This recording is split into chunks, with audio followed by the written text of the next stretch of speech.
Se há alguma situação pela qual todos nós já passamos, é a falta de sinal de celular em situações críticas.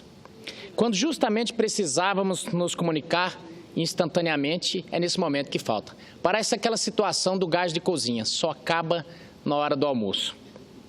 Infelizmente, não se trata de evento raro e episódico, sendo extremamente comum em áreas mais isoladas e em pequenas comunidades, mas que também ocorre com alguma frequência nos grandes centros urbanos. Não precisa ir muito longe, basta ir aqui no parque da cidade, que às vezes já falta sinal. No Mato Grosso, sobretudo, são muitas as queixas dos usuários da rede celular. As empresas operadoras do sistema de telefonia móvel, ano após ano, têm sido as campeãs de reclamação nos centros de defesa do consumidor. Nas cidades menores do interior, chega a ser comemorado quando o sinal de celular, enfim, funciona minimamente. Ora, senhora presidente, minhas caras e meus caros colegas, sabemos todos que a principal causa do mau funcionamento da rede celular é o número insuficiente de antenas que a compõem. Pois bem, quando o governo vende um lote de exploração de determinada frequência, estipula contratualmente as condições para que a rede se estabeleça e possa funcionar de acordo com as necessidades previstas para cada localidade.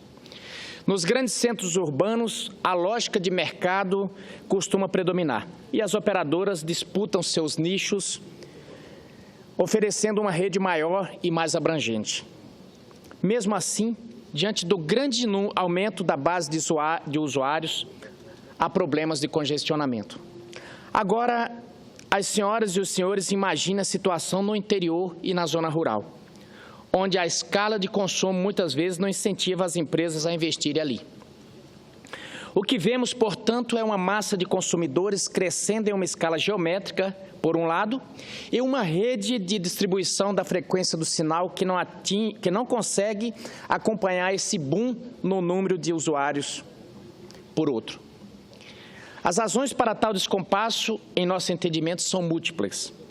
Em primeiro lugar, há os entraves legais e burocráticos para estabelecimento das antenas nas localidades.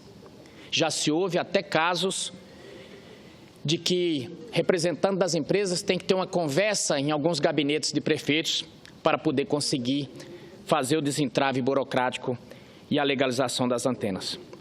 A despeito de termos aprovado no ano passado a chamada Lei das Antenas, que serviria para agilizar os trâmites para sua instalação e funcionamento, o diploma legal não tem cumprido esse propósito.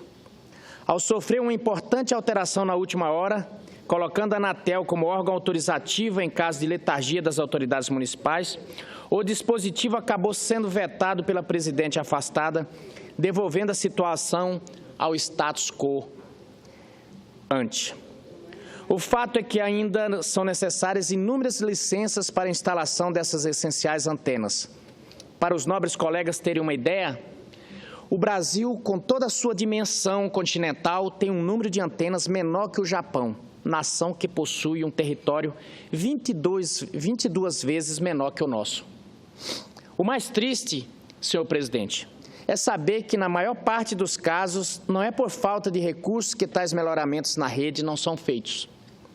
Vale lembrar que o FUST, o Fundo de Universalização dos Serviços de Telecomunicações, arrecada do sistema operador cerca de 2 bilhões de reais por ano e não tem sido usado nem um mísero centavo para atingir a sua finalidade essencial, que é o de subsidiar os serviços de telecomunicações para as camadas mais pobres e residentes em áreas isoladas do nosso país.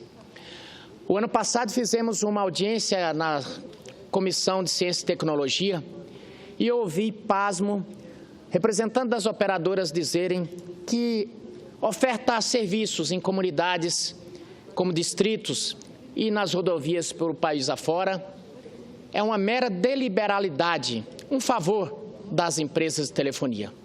Precisamos avançar na legislação porque não é possível que possamos continuar com uma situação desse tipo.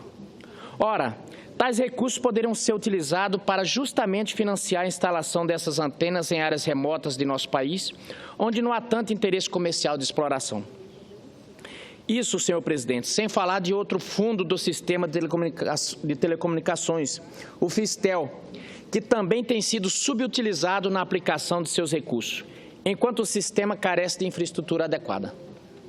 Nesse sentido, minhas senhoras e meus senhores, precisamos urgentemente diminuir ou acabar com os entraves legais e burocráticos que impedem a expansão do sistema e o seu funcionamento estrutural. Não é possível que nos dias atuais, quando a rede celular está tão visceralmente atrelada aos nossos afazeres cotidianos, não possamos usufruí-las como em inúmeros outros países em que o sinal está sempre à disposição do usuário.